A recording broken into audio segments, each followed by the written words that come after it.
Merci. Excellent. Alors, rebonjour, Excellence, Monsieur le Ministre Ismaël Nabé, Monsieur Federico Bonaglia. Bonjour.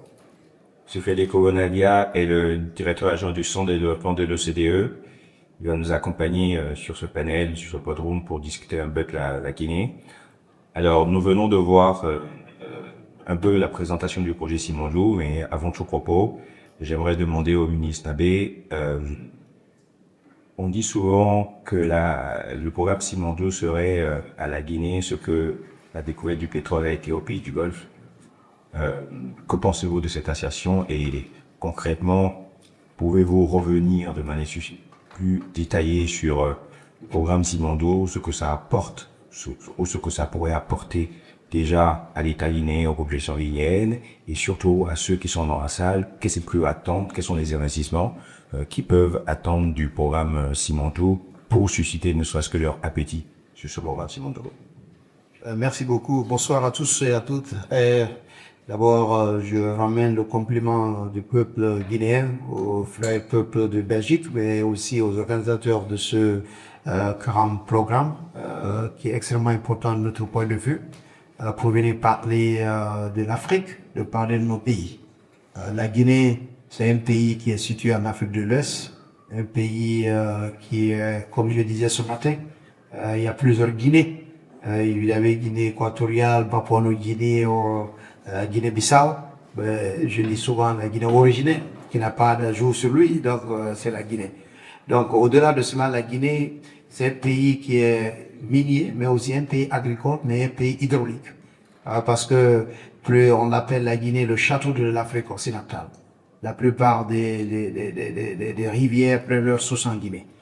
Ce que les gens ne savent pas, le nom Sénégal est pris d'une rivière, d'un fleuve. Sénégal, ça vient de la Guinée. Le fleuve Niger, le nom Nigeria et Niger vient du fleuve Niger, dont la source est de la Guinée. Vous avez la Gambie, qui tire son compte sur le fleuve Gambie, dont la source aussi est de la Guinée. Donc, quand on vous demande la prochaine fois, la Guinée originelle, mais aussi les pays limitrophes, ils prennent leur nom en Guinée. Donc, vous avez ces fleuves, vous avez la Guinée. Donc, comme l'avait si bien dit, l'a dit le chef de l'État, son Excellence le président Mamadi Doumbouya, nous devons utiliser les mines pour développer la Guinée comme le Golfe a utilisé le pétrole pour développer leur pays. On sait la situation qui existe actuellement au Moyen-Orient, mais le fait que le Golfe a diversifié son économie, pas seulement être dépendant du pétrole et du gaz, on voit aujourd'hui que ça donne une résilience de leur économie. C'est ce que on veut faire pour le cas du projet Simandou. Pas seulement le projet Simandou, c'est un projet minier, mais aussi un projet du fer.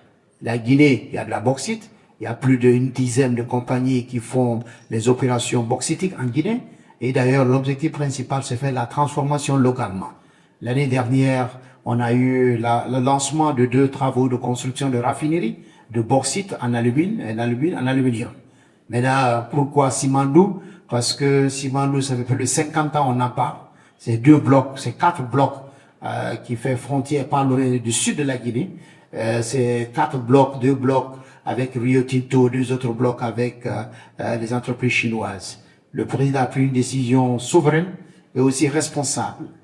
Au 5 septembre 2021, il dit qu'il respecte toutes les conventions qui ont été signées à la République de Guinée, mais elle donne le droit de revoir ces conventions sur le bénéfice des 2 parties, la partie guinéenne et la partie des entreprises. C'est ainsi que un comité stratégique a été mis en place sous la présidence du président de la République et qui est logé à la présidence, qui ont travaillé d'arrache-pied. C'est le lieu d'ailleurs de féliciter mes collègues ministres qui sont en fonction et qui ne sont pas en fonction, qui ont fait un travail remarquable pendant plus de 2 ou 3 années, mais aussi avec des cabinets conseils, mais aussi avec des entreprises partenaires qui, tous les partis ont travaillé, ont eu la bonne foi pour travailler, pour concrétiser, pour avoir un projet intégrateur qui est le projet minier. Ce projet est constitué de 3 éléments. Vous avez un chemin de fer qui est fini, de 650 km de chemin de fer du port de Moraya et aux mines, au sud, mais aussi le port en eau profonde. Le port en eau profonde est à Moribaya.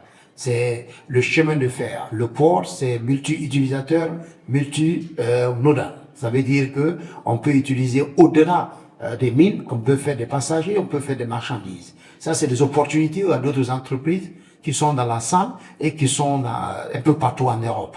Mais aussi la construction de la raffinerie. Ça, c'est prévu dans l'objectif, dans le pipeline ou dans le timing qu'on a eu à mettre en place, de quel temps, à quel moment que ça va être fait. Donc, ce sont ces trois éléments et il faut retenir que cette mine de Simandou va aider à décarboniser l'industrie de métallurgie dans le monde parce que c'est vraiment de l'environnemental friendly que nous pensons que, parce que le contenu d'ailleurs, le silica qui est dedans est vraiment fort. Donc pour cela, c'est vraiment unique en soi. Vous avez les mines, vous avez les infrastructures portuaires, ferroviaires. Mais au-delà des mines, qui a commencé le 11 novembre 2025 à 11 heures, le premier shipment a quitté Conakry des mines de Simandou pour venir à Mourbaïa. Mais le président a réfléchi. Ça revient à la carte de départ pour dire qu'il faut utiliser les mines comme le Moyen-Orient a utilisé le pétrole. Donc faire un plan de développement autour de Simandou. Je disais ça ce matin, quand vous criez aujourd'hui Simandou, c'est pas Guinée équatoriale qui va sortir, ni Papouasie-Guinée, c'est la République de Guinée qui va sortir. Donc il y a une autre montagne qu'on appelle Limba. Mais comme le mont Simandou a pris de l'ampleur, donc le programme a été design autour du projet Simandou. Ce programme de développement socio-économique durable et responsable est basé sur 5 piliers essentiels, comme vous l'avez vu sur la ville qui est déjà display ici. L'agriculture, l'industrie alimentaire et le commerce. Le deuxième, c'est l'éducation et la culture. Le troisième, les infrastructures, le transport et la technologie. Le quatrième, c'est les finances, l'assurance et l'économie. Et le dernier, le bien-être et la santé. Mais c'est autour de 122 méga-projets. Dans ces méga-projets, il y a des sous-projets qui sont dedans. Et qu'est-ce qu'on a eu à faire avec 36 réformes? Vous savez, souvent, on a des projets, mais on oublie des réformes. Certaines réformes n'ont pas besoin d'investissement. Il peut y avoir des réformes foncières, mais sans ces réformes, on ne peut pas exécuter des projets. Ou bien on peut faire des projets, mais ça va prendre du temps. Donc on a réfléchi pour faire 122 mètres autour de 122 méga-projets avec 36 réformes. Et l'investissement total, c'est à peu près plus de 200 milliards qui doit être mobilisé pour les 15 prochaines années. Au-delà de cela, 15 années, mais ça a été divisé en 5 années, 5 années. Et d'ailleurs, la semaine dernière, on est passé à notre Parlement pour voter la loi plan et la loi programme. La loi programme 2026-2030 et la loi plan 2026-2040. Donc, ça a été promulgué. Donc, ça devient désormais le seul document référentiel des investisseurs et des partenaires. Donc, les fiches de projet ont été élaborées.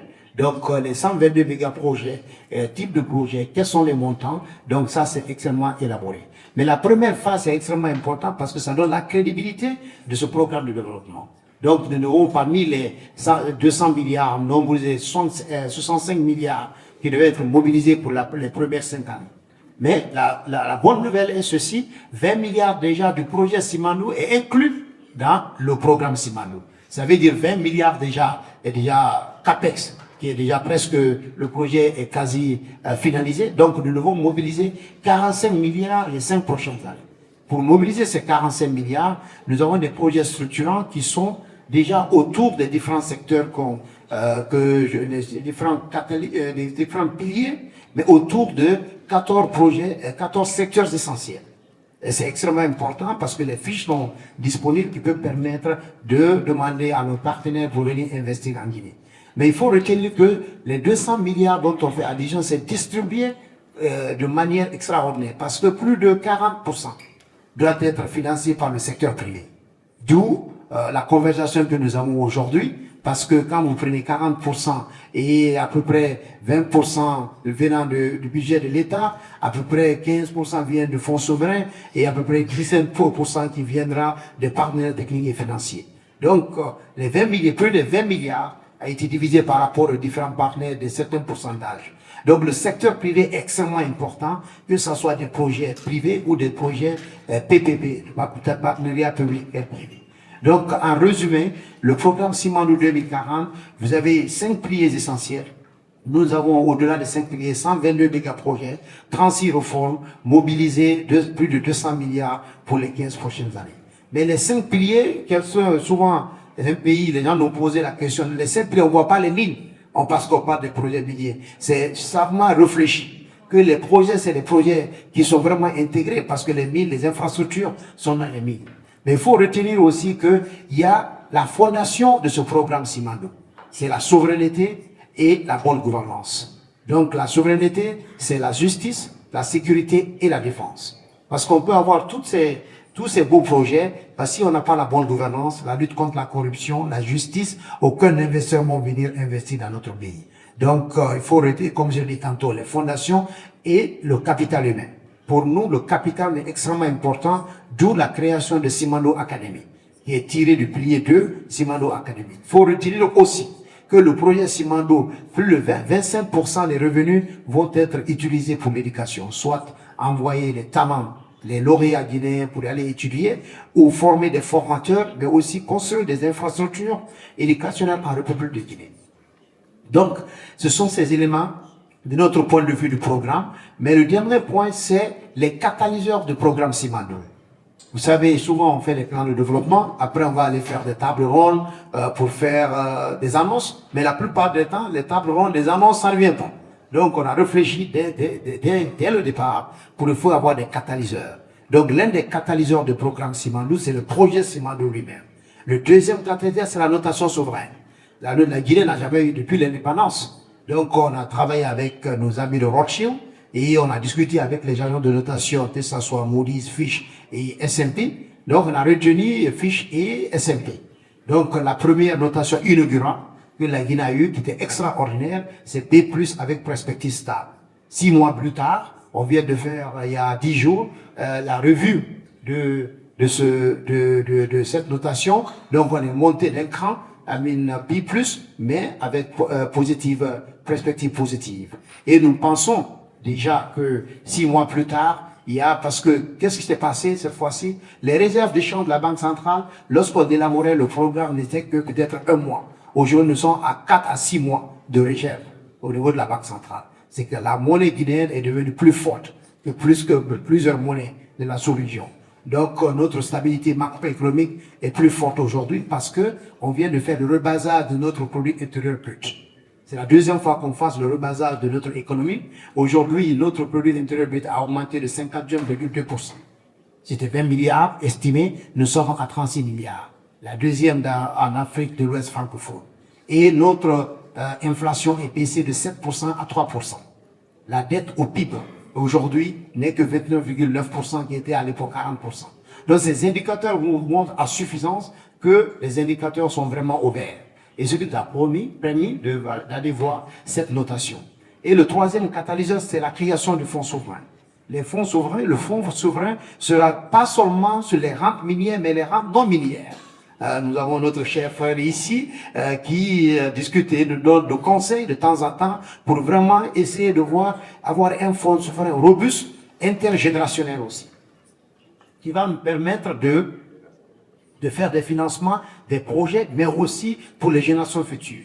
Pas seulement les revenus de Simandou, mais les rentes non minières que nous voulons abonder le fonds souverain guinéen, le futur fonds souverain guinéen. On travaille en collaboration avec beaucoup de fonds souverains un peu partout dans le monde, que ce soit le BIF de l'Arabie Saoudite, le fonds souverain de Botswana et aussi le Hitman Capital du Maroc et beaucoup d'autres fonds pour vraiment discuter avec eux, pour savoir qu'est-ce qui a marché chez eux, pour nous permettre d'avoir un fonds souverain robuste, réalistique, générationnel, mais aussi qui a l'aspiration de la Guinée. Donc, chers amis, c'est vraiment vous faire l'historique du projet Simandou, qui nous a ramené du programme Simandou, un programme pour les 15 prochaines années, parce que, comme l'a dit notre cher frère, que nous voulons utiliser pour cela, il faut diversifier l'économie. Mais, et surtout, le capital humain pour nous est essentiel. Nous voulons avoir des partenaires. Tout à l'heure, j'avais une réunion avec le directeur général de Guinabel et aussi rencontré le vice-président de l'Union européenne, mais au-delà de la directrice de la coopération, pour essayer de voir le capital humain comme le socle. On a déjà fait avec d'autres pays, avec Singapour, avec le Canada, avec la Malaisie, mais aussi avec l'Australie, pour envoyer les jeunes talents, mais aussi les fonctionnaires pour faire des formations de 2 mois, de 3 mois, d'1 semaine et venir travailler avec nous. Mais d'ailleurs, faire une coopération sud-sud, mais une coopération nord-sud. on l'appelle coopération triangulaire. Et la coopération circulaire, ce que nous voulons faire avec tout le monde entier, comme je l'ai dit tantôt, la coopération internationale au service de développement, ce que nous voulons faire en Guinée, et c'est ça la vision du chef de l'État. C'est un programme qui est indépendant d'un homme, d'un ministre, d'un directeur. C'est un programme qui a été fait par les Guinéens, pour les Guinéens, et se fait assister par des partenaires internationaux comme KPMG, Rothschild et Southbridge. Merci beaucoup.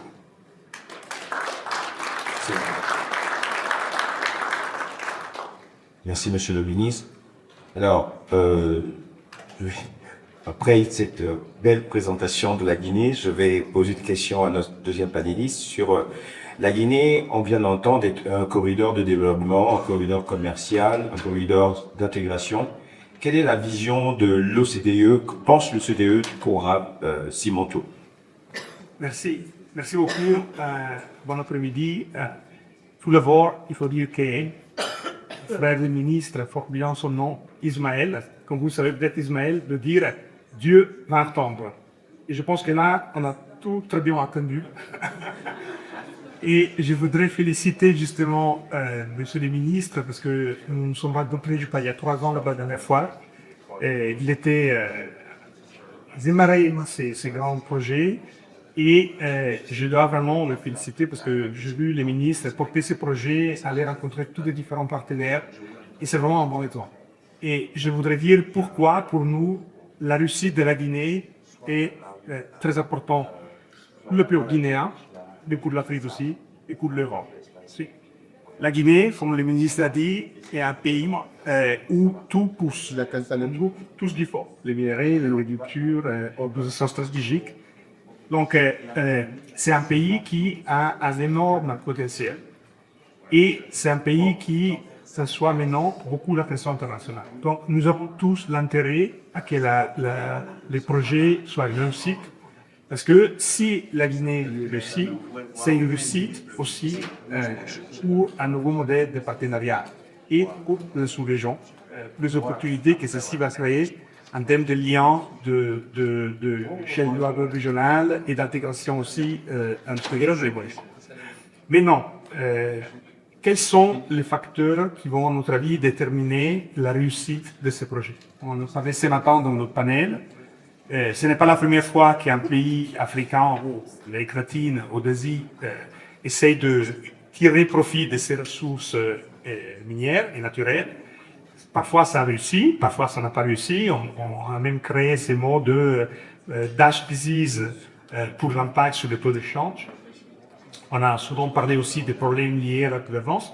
Je pense que la réussite de la transformation est de mettre les secteurs miniers au centre dans le projet de transformation du pays et de l'économie. Et s'assurer que ces transformations puissent bénéficier les citoyens, que ce soit un vecteur de développement et d'intégration sociale.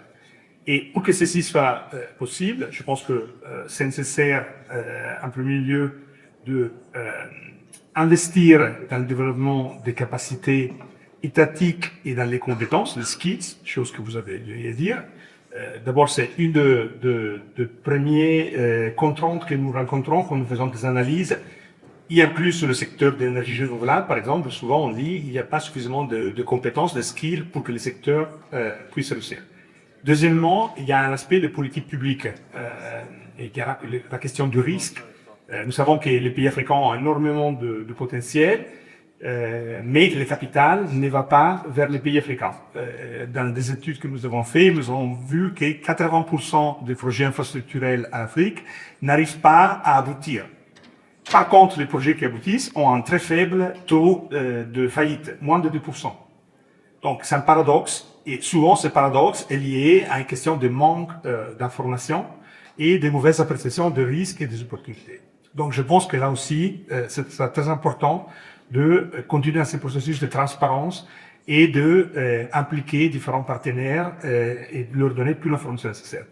Le troisième aspect, à mon avis, très important pour que ces projets réussissent, c'est effectivement de pouvoir réinvestir les revenus du projet minier et de tous les spin-offs dans le développement socio-économique du pays. Nous avons observé, nous faisons le monitorage par exemple, des recettes publiques dans les pays africains.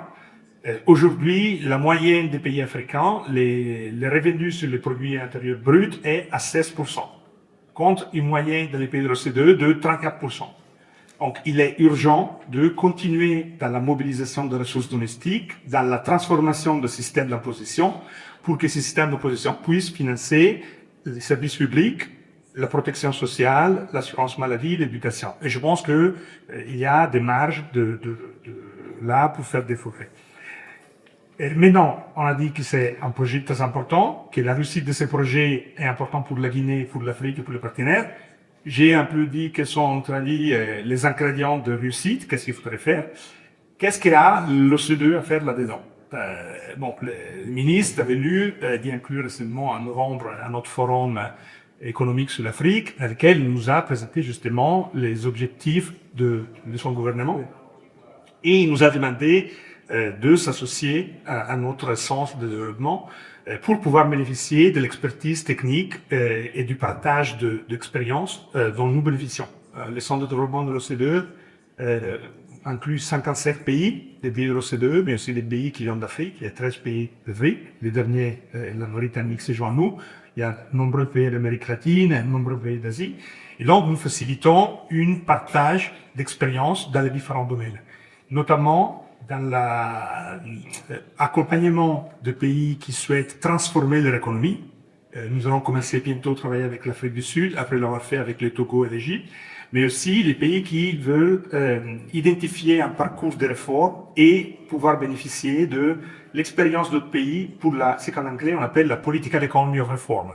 Comment est-ce qu'on peut mener un bon résultat des réformes? Et je pense que c'est là-dedans où nous serons ravis d'accompagner effectivement le gouvernement de Guinée.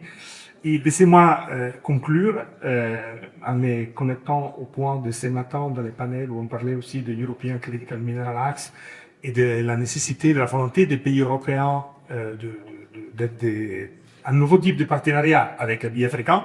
Je pense que justement la Guinée sera un test case de ce type de partenariat pour répondre aussi à la besoin des industries européennes, des économies européennes, de s'approvisionner en minerais, en minéraux critiques. Merci beaucoup. Parfait, merci. Avant de donner la parole certainement à la salle, je vais bouger une question au ministre Dabé. Alors, 200 milliards de dollars sur 15 ans, 122 méga-projets, 13 secteurs. Comment votre ministère s'assure-t-il que ce programme sera une réalité opérationnelle? Merci beaucoup, c'est une très bonne question. Avant de venir, je tiens vraiment à donner un clin d'œil à mon cher frère ici, qui d'ailleurs l'a reçu à l'OCDE il y a 3 ans, parce qu'on parle de cela. Et d'ailleurs, l'année dernière, j'ai même reçu un email que la Guinée a été shortlist pour aller me présenter pour être membre de l'OCDE Développement. Et au-delà de cela, je suis en coalition avec mon ami ministre Ouadani, avec la sœur Hania de l'Égypte et aussi Kenya, pour essayer de réduire la catégorisation des pays subsahariens. La Guinée aujourd'hui, avec les ICA, notre prime d'assurance est de 7, catégorie 7. Nous voulons que ça descende catégorie 5 à plus. Avec les réformes majeures qu'on a dit, qui est en train d'être fait dans notre pays, nous allons travailler avec l'OCDE, avec les crédits export pour vraiment aider à réduire cette catégorie. Et ça veut dire quoi? Le risque va baisser de 6 à 8%. Et ça va donner beaucoup plus important parce que la plupart des crédits export, c'est des crédits export européens. Et d'ailleurs, ça va créer de l'emploi en Europe parce que les entreprises, c'est les matériels qui vont être achetés dans les pays européens. Donc, on compte à nos amis ici un peu partout de vraiment être notre ambassadeur parce qu'avec le 4PF, avec le président Moussa Faki, pour porter cette fois au niveau de G7, pour que les pays subsahariens, la catégorie au niveau de l'OCDE soit réduite au minimum pour nous permettre d'avoir beaucoup d'argent et faire des projets structurants. Vous avez parfaitement raison. Vous savez, la plupart des temps des programmes ou des plans de développement, 5% sont les documents. Donc, les documents sont prêts. Et les 95%, c'est l'exécution. Donc, la Guinée, comme je l'ai dit, il y a un comité stratégique qui a été mis en place pour le cas de projets Ce comité a été une extension pour faire le programme sous l'égide de ce comité stratégique. Le ministère du Plan et de la Coopération internationale de développement était la chèvre ouvrière. Mais on a un mécanisme de créer la Delivery Unit. Une Delivery Unit en train de créer au niveau de la présidence de la République, mais au sein de chaque ministère, créer les cellules d'exécution. Cette Delivery Unit, il y a des projets transversaux, les 122 méga projets et que je viens de dire, il y a des projets qui sont transversaux pour faire le suivi directement au niveau du président de la République. Parce que souvent, comme je l'ai dit tantôt, il y a l'intention, mais s'il n'y a pas de suivi, il n'y a pas d'exécution et ça va jamais aboutir. Donc, vous avez parfaitement raison. Pour faire ces projets, il y a une Delivery Unit qui a été créée et d'ailleurs, on vient de créer Guinea Development Board, à l'image de Rwanda Development Board, aussi rattaché à la présidence de la République. Le ministère du Plan, la coopération internationale, c'est faire le suivi, l'évaluation d'ailleurs du programme, parce que chaque année, il faut évaluer le plan de développement pour voir ce qui a marché, ce qui n'a pas marché, comment est-ce qu'il faut réévaluer. Et nous sommes en train aussi de faire la vulgarisation de ce programme. D'ailleurs, la semaine dernière, on a rencontré la gouverneure de la ville de Conakry, qui nous a envoyé tous les maires, les délégations spéciales qui font office aux maires pour leur expliquer, parce qu'ils ont participé à l'élaboration du programme. Donc, nous allons partir à l'intérieur du pays aussi, pour faire la vulgarisation, pour aller expliquer ça en langue nationale à la population pour qu'ils comprennent. C'est pas un plan, comme je l'ai dit tantôt, qui n'est pas pour un ministre ou un directeur, c'est pour toute la Guinée. Pour notre point de vue, le Delivery Unit, c'est un élément essentiel pour l'exécution de ces projets. Je donne un exemple, je parlais tout à l'heure avec mon collègue des infrastructures. L'objectif pour les 5 prochaines années, ou les 15 prochaines années, il faut faire à peu près 10 000 à 15 000 km de bitume. Quand je prends 10 000, ça veut dire 600 km de bitume doit être exécuté chaque année. Aujourd'hui, nous sommes presque au mois d'avril. Et la Guinée, il y a 6 mois de saison sèche, 6 mois de saison pluvieuse. Aujourd'hui, les infrastructures, il faut vraiment accélérer pour que nous avons ce chiffre-là de 600 km de bitume. Au-delà de cela, il y aura un dashboard qui est lié au projet chez le président de la République. Donc, il peut faire le monitoring pour voir qu'est-ce qui a marché, qu'est-ce qui n'a pas marché, comment est-ce que nous pourrons. Donc, il y a vraiment une armada de systèmes qu'on est en train de travailler pour le Delivery Unit, mais aussi les cellules d'exécution au sein des ministères. Mais au-delà de ça, il faut former les gens qui vont être qui vont être demandés de faire ce travail. Et nous sommes en train vraiment de faire la promotion de la diaspora. Beaucoup de Guinéens décident de rentrer. Nous tous, je suis accompagné par mes collègues qui étaient soit aux États-Unis, soit en Europe. Et moi-même, j'étais en Asie. On a décidé de venir en Guinée pour vraiment travailler avec son excellence le président de la République pour transformer notre pays. Donc, il y a un grand nombre de diasporas guinéens qui reviennent aujourd'hui pour travailler d'arrache-pied pour la mise en œuvre de cela. Mais, je voulais, comme disait un ancien Premier ministre, que notre génération a la chance, les étoiles sont alignées, parce qu'on vient de finir le recensement général de la population et de l'habitation en Guinée. Une population qui était estimée de 14 millions, nous sommes à 17,5 millions aujourd'hui. Donc 51% c'est des femmes et aussi 103% vivent dans les zones rurales. Et ça nous interpelle davantage que le développement c'est pas à Conakry, il faut aller dans les villages pour travailler. C'est là d'ailleurs que Inabel fait un travail extrêmement important, l'Union européenne à travers les différentes agences travail. Donc pour clôture, pour résumer votre question, effectivement le ministère du Plan, la coopération, on fait dans un premier temps le suivi, l'évaluation, la vulgarisation, mais aussi la mobilisation des ressources. Ce qui fait qu'on va un peu partout, soit en Australie, en Europe, pour mobiliser des types de financement, des financements innovants pourquoi les financements innovants et les financements blend finance. Avec les partenaires, que ce soit la BAD, et ça c'est des partenaires traditionnels de la Banque mondiale, la Banque islamique de développement, mais au-delà, nous sommes en train de faire beaucoup de crédit export. Vous-même, vous avez un projet structurant en Guinée à travers le crédit export. On a fait beaucoup de projets avec le UKEF, UK Export Finance, qui d'ailleurs finalise la construction de notre cité administrative avec 12 bâtiments, les lignes de transmission. D'ailleurs, cette semaine, il y avait eu une quarantaine d'entreprises britanniques et accompagnées par UK Export Finance. La semaine prochaine, nous serons avec PPI France, qui va accompagner plus de 60 d'entreprises françaises. Nous sommes en train de parler avec le Crédit Export polonais, le QK. On parle avec le Crédit espagnol, le Crédit italien. Ces Crédits Export aujourd'hui, après Covid, travaillent d'arrache-pied. Parce que le transfert de technologie, de matériel, sont des financements innovants que nous mobilisons en dehors des partenaires traditionnels que nous avons l'habitude de faire. L'objectif est très clair, c'est de faire des projets structurants et faire des études aussi de faisabilité. Aujourd'hui, je peux vous dire que parmi les 122 méga-projets, un des projets, c'est le projet Simandou. Aujourd'hui, avant la fin de cette année, nous voulons exécuter une dizaine de projets dont le financement est quasiment bouclé, mais nous devons vraiment commencer à mettre en œuvre ces projets le plus rapidement que possible. L'objectif, c'est faire le suivi. Comme je l'ai dit tantôt, 95% c'est l'exécution, 5% sont les documents. Donc, nous sommes vraiment conscients de cela, mettre des personnes pour que c'est pas seulement des mots, mais des actes. Et effectivement, on parle de Dutch disease. Je rigolais avec quelqu'un lorsqu'on partait porter cette loi à l'Assemblée nationale, on parlait de Dutch disease. Moi, j'ai dit, je crus comprendre. On peut parler de Sauri success, on peut parler de Botswana success, on peut parler aussi de Belgique success. Donc, pour moi, au lieu de parler de Dutch disease, je parlerai plutôt de success de l'Arabie Saoudite, succès des Émirats du Qatar, mais aussi des succès de la Norvège, qui est un succès extraordinaire par rapport à la création des fonds souverains un peu partout dans le monde, et succès du Maroc, qu'on a vu, succès de Tunisie, qui ont fait des plans de développement à travers le phosphate. Donc, nous travaillons avec tous ces pays-là aujourd'hui. Donc, le paradigme est simple. Parlons du succès de ces pays qui ont vraiment, et nous espérons prendre l'exemple de ces pays et puis travailler avec ces pays pour avancer de l'avant. Merci beaucoup. Merci. Merci. Je pense qu'on peut donner la parole à Nasser pour aussi. Oui. Pardon.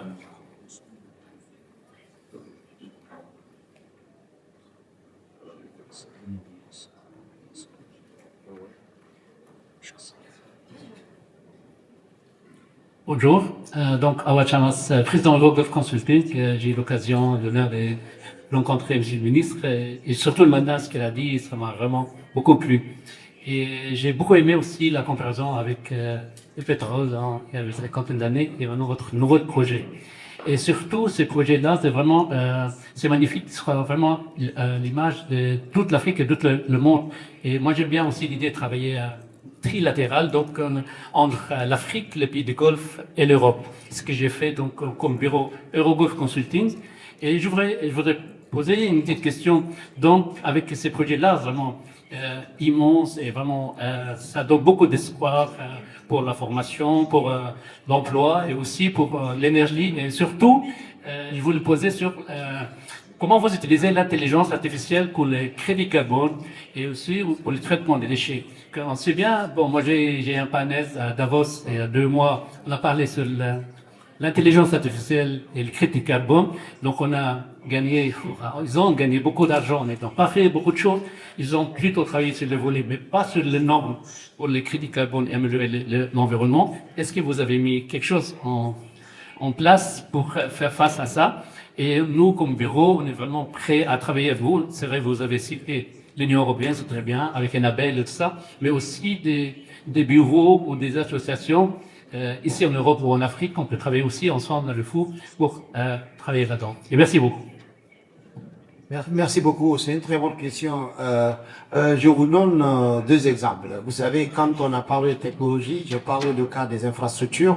L'énergie est extrêmement importante pour l'homme. L'objectif est très clair. La plupart des entreprises minières, c'était de faire la transformation. Pour faire la transformation, on a besoin d'énergie.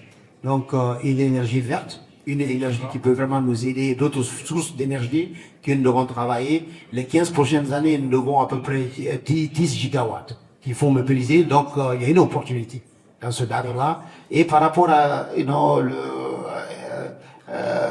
artificielle intelligence, c'est quelque chose qui nous intéresse. D'ailleurs, l'année passée, la Guinée a organisé le TAS, le Smart Africa Summit. Ça a été organisé, le thème c'était Artificial Intelligence. Et la Guinée, nous allons vraiment tirer profit, comme on l'a dit, c'est pas seulement connaître Artificial Intelligence, il faut l'emprunter, utiliser de notre faveur. Aujourd'hui, il y a beaucoup de startups, il y a beaucoup d'initiatives, des initiatives de digitalisation de notre administration, mais au-delà de cela, l'environnement, comme l'a si bien dit, on devrait aller à Davos avec ma collègue ministre de l'Environnement, mais ça coïncidait aux élections présidentielles en Guinée. Mais c'est quelque chose qui nous intéresse. D'ailleurs, je ferai l'honneur de vous connecter directement avec ma collègue, la Chambre de l'environnement. C'est des choses qui vont nous intéresser parce que la Guinée y croit. L'environnement est extrêmement important. Il y a un ministère dédié en charge de l'environnement et du changement climatique. Pour nous, ça y va à survie. Mais pour ça, il faut diversifier notre source d'énergie, que ce soit éolien, solaire, hydraulique. D'ailleurs, la plupart des énergies en Guinée, c'est hydraulique.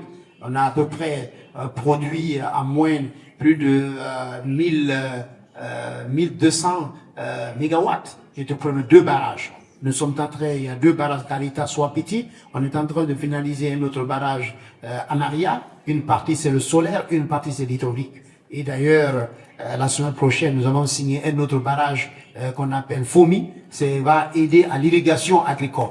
Donc, comme je l'ai dit tout à l'heure à l'entente, on est vraiment, la Guinée, la plupart des cours de l'Afrique de l'Ouest prennent leur source en Guinée. Donc, il y a beaucoup de sources d'énergie hydraulique que nous pouvons tirer par rapport à cela. Vous avez parfaitement raison, c'est work in progress en Guinée. Donc, on est en train vraiment de voir le fait qu'on a été, on a organisé le TAS et l'objectif principal c'était Artificial Intelligence. Nous devons utiliser cela aujourd'hui à notre avantage, faire des formations. Pourquoi j'ai dit capital humain? Ça rentre dans la globalité. Former les jeunes talents, les jeunes startups, les jeunes tech, les women tech.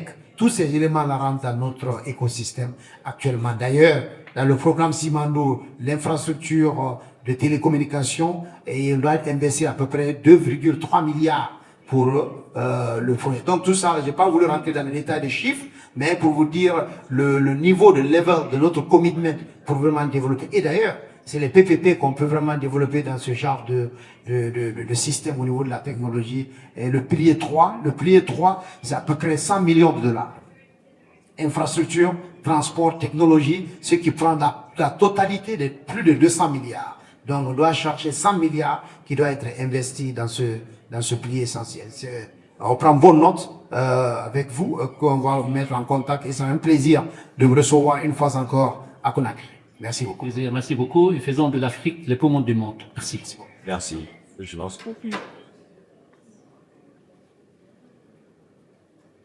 Merci beaucoup, merci Monsieur le Ministre. Mon nom est San Bilad, SCDPM, et partie de ma famille est en Guinée, donc c'est très réconfortant de voir ce qui se passe. Ma question porte sur comment vous comptez mobiliser les 40% d'investissement du secteur public, du secteur privé, pardon. Vous avez mentionné que c'était l'objectif. Et Federico nous rappelait que pour le mobiliser pour l'infrastructure en Afrique, c'était en moyenne 11%. Donc, quel est votre plan pour mobiliser l'investissement privé en Guinée? Merci beaucoup. L'investissement privé, effectivement, vous savez, hier, on a reçu le directeur général de la SFI. J'étais avec lui hier chez le Premier ministre et il est toujours à Conakry aujourd'hui. Mokhtar Diop, il est en Guinée. Donc, pour voir la SFI, comment ils peuvent porter leur contribution par rapport au secteur privé. Nous avons les champions locaux. On vient de me dire qu'ils ont signé avec les entreprises guinéennes qui sont dans l'agriculture, qui font l'agriculture en général, que ce soit l'élevage et l'agriculture. Notre objectif est très clair. Ce sont des partenariats, la plupart du temps des PPP, des partenariats publics-privés. D'ailleurs, la Guinée, à peu près, c'est 8 ans. On a passé la loi PPP. On a toutes les structures de PPP aujourd'hui qui aident. Quand je prends un exemple de l'autoroute, une autoroute du nord-sud qu'on est en train de développer, c'est à peu près plus de 1 milliard. Quand vous prenez cela, c'est un projet PPP à péage. Et comme je l'ai dit tantôt, avant la fin de cette année, nous estimons à peu près mobiliser 7 à 5 milliards de dollars cette année. La plupart des temps, c'est des projets PPP, des projets de structure. Je vous donne 2 exemples. La cité administrative que nous construisons actuellement, qui est presque finie, c'est avec le Crédit Export britannique. Et avec une entreprise privée qui vient, et la Guinée dépensait chaque année 20 millions de dollars de location. La plupart des gens qui sont partis en Guinée, certains bâtiments appartenaient aux personnes tierces. Donc pour nous, c'est un projet structurant. Au lieu de payer les 20 millions de dollars à la location, en faisant la cité administrative, ce montant va nous permettre de payer la dette. Donc ça, c'est un exemple. Les hôpitaux régionaux qu'on est en train de construire au niveau des 4 régions naturelles, ça va réduire le montant que l'État dépense pour les évacuations. Nous avons la TNT, la télévision numérique, qui va libérer les balles passantes. Ça aussi, ça va nous permettre des projets PPP. Et c'est le projet que l'État contracte et on le transforme en PPP. PPP, c'est pas le BOT seulement, mais on fait des projets qu'on appelle bulle, lease, maintain, transfert. Comme d'autres pays l'ont fait en Malaisie, ils l'ont fait à Singapour, ils l'ont fait en Inde. C'est le modèle là que nous voulons vraiment mobiliser aujourd'hui. Donc, au-delà des projets PPP, il y a aussi des Private Finance Initiatives, les PFI. Donc, ça aussi, c'est de travailler. Et d'ailleurs, avec le fonds souverain, ce qui va dérisquer l'investissement du privé. Donc, on est en train de finaliser les aspects juridiques du fonds souverain. On peut avoir des co-investissements avec le privé. En ayant d'autres fonds souverains, ça peut dérisquer leur investissement. Ça leur donne la garantie que la Guinée a un fonds souverain qui peut co-investir.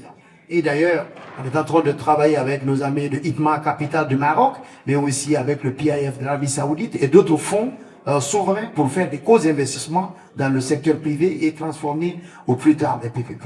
Pour nous, le secteur privé est le moteur de la croissance en Afrique. Il faut qu'on crée des mécanismes, des réformes pour vraiment aider le secteur privé. Comme l'a dit le Premier ministre, là, c'est le Malaisien, qui me dit que c'est le secteur privé qui peut créer de l'emploi, pas le gouvernement. Le gouvernement crée à un certain niveau, parce que quand le secteur privé fait des bénéfices, l'État fera de l'argent. Quand ils font les taxes qu'il fait à l'État, c'est qui va permettre à l'État de construire les hôpitaux, les écoles, les centres de santé. Donc l'objectif essentiel de notre chef de l'État, notre président aujourd'hui, c'est vraiment créer les cadres juridiques, les cadres propices à notre secteur privé pour créer les champions locaux. Et on le fait avec l'accompagnement de la Banque mondiale, de la SFI, de la BARC, et tous nos partenaires nous aident aujourd'hui pour vraiment aider cela. Et en conclusion, nous parlons aussi avec nos amis du Moyen-Orient, avec la coordination des fonds arabes. Nous travaillons, ils font beaucoup de projets en Guinée, des projets structurants, mais on fait blend financing avec la BAD, la Banque mondiale, la BID, ou le fonds saoudien, le fonds haïtien, ou d'ailleurs le fonds de l'OPEP. Nous travaillons vraiment de diversifier notre économie. Dieu merci, aujourd'hui, nous avons de très bonnes relations avec tous ces pays.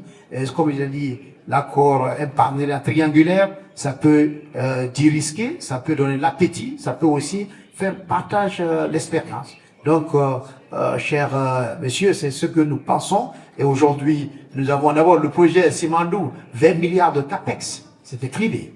Donc, ça donne un exemple, ça donne l'appétit, ça donne l'encouragement aux gens pour dire oui, si 20 milliards de CAPEX a été mobilisé en temps record aujourd'hui que le projet, tout le monde en parle, évidemment, nous devons travailler avec nos amis un peu partout dans le monde et créer aussi les champions locaux guinéens sérieux pour vraiment que ces financements, ces montants-là soient mobilisés et soient exécutables et exécutés sur des projets concrets, mais avoir des impacts sur la population. Ce sont de l'objectif. Merci. Et monsieur?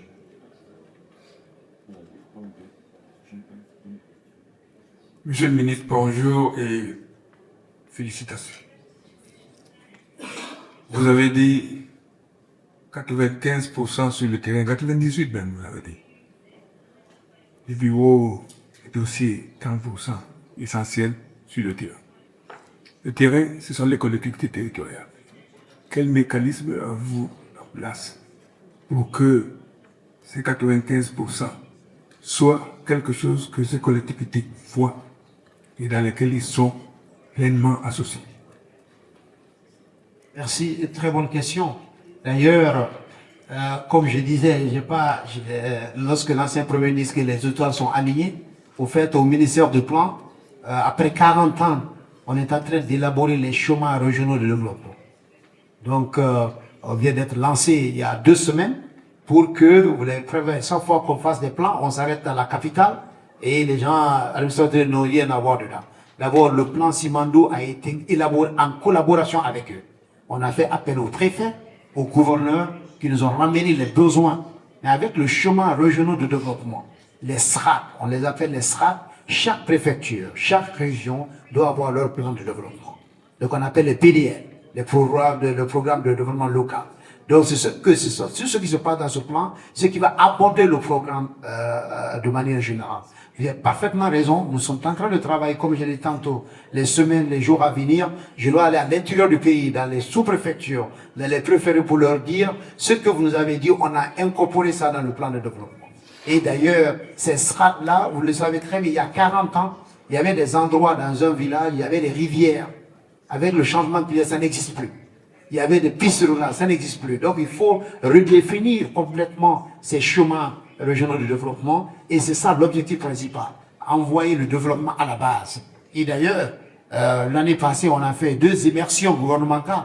Tout le gouvernement s'est déplacé pour faire le tour avec le Premier ministre. On a fait 3 régions dans le pays pour partir dans les villages pour savoir effectivement qu'est-ce qui se passe. Ce sont les résultats de ces immersions gouvernementales qui ont été déversés dans le plan de développement. Donc on est vraiment en phase. Il y a le recensement général de la population qui nous donne des données aujourd'hui.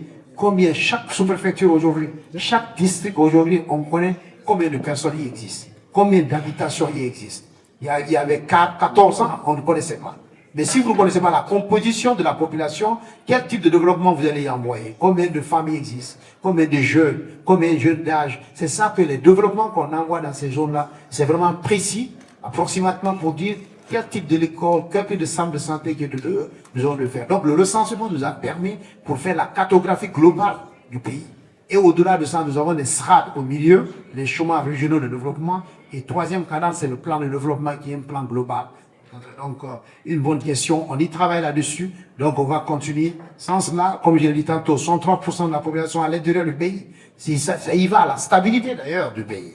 On parle de tous ces projets, toutes ces réformes. S'il n'y a pas de stabilité, on ne peut pas avancer. Donc, le président, il dit prospérité partagée. Que Simandou soit partagé, pas Simandou, tout ce que nous avons à lire, que ça soit une prospérité partagée. Merci beaucoup. Merci. Il y a une dernière question là-bas. Alors.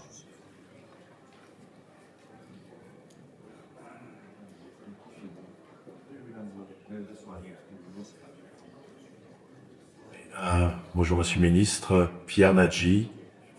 J'ai une longue carrière au groupe de la Banque mondiale et à la Commission européenne.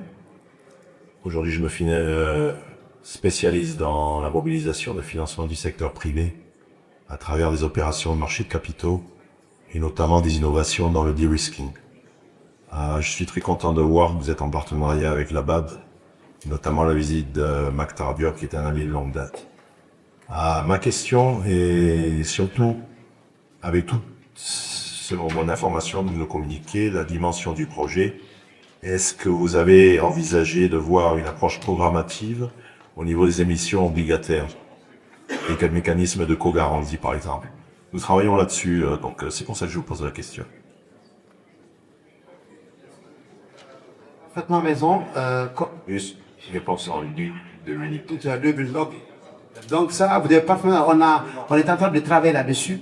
La semaine-là, on a reçu nos amis de Lazare, de Rothschild. On est en train de faire le premier bond sur le Eurobond. On veut même aller pour le Sukuk aussi. Donc on travaille avec la Banque islamique de développement qui nous donne des assistants techniques pendant plusieurs années. Ce que vous dites, ça nous intéresse à plusieurs titres. Mais ce que je voulais dire, j'ai dit que la population de la Guinée est 51% femmes. Aucune femme n'a posé la question. Donc il y a un problème. Donc on n'a pas de femme qui a posé de questions. Donc vous savez, je lance ça c'est, vous savez, donc aucune de nos sœurs et nos mamans ont posé des questions. J'attendais qu'une question venant d'une femme. Mais anyway, ça c'est entre parenthèses. Mais vous avez parfaitement raison. On est en train d'y travailler avec la notation souveraine que nous avons. Ça nous donne vraiment de l'appétit pour aller sur le marché et lever les capitaux. On est en discussion vraiment avancée avec ces gens. Et ça serait intéressant de discuter avec vous. Avec plaisir, parce que la question est le coût du financement. On va discuter avec vous. Merci. Merci beaucoup. Nous sommes un peu pris par le temps. On m'a demandé de clôturer la session, donc je suis malheureusement obligé de clôturer un peu la session parce qu'il y a d'autres personnes qui l'attendent. Donc je remercie Monsieur Oti et Monsieur le ministre Nabé. Vous avez pu remarquer l'énergie et l'expertise du ministre Nabé. Je dis souvent que si on a 2-3 ministres de votre niveau et de votre énergie en Afrique, on serait très heureux. Donc merci beaucoup et merci à tous pour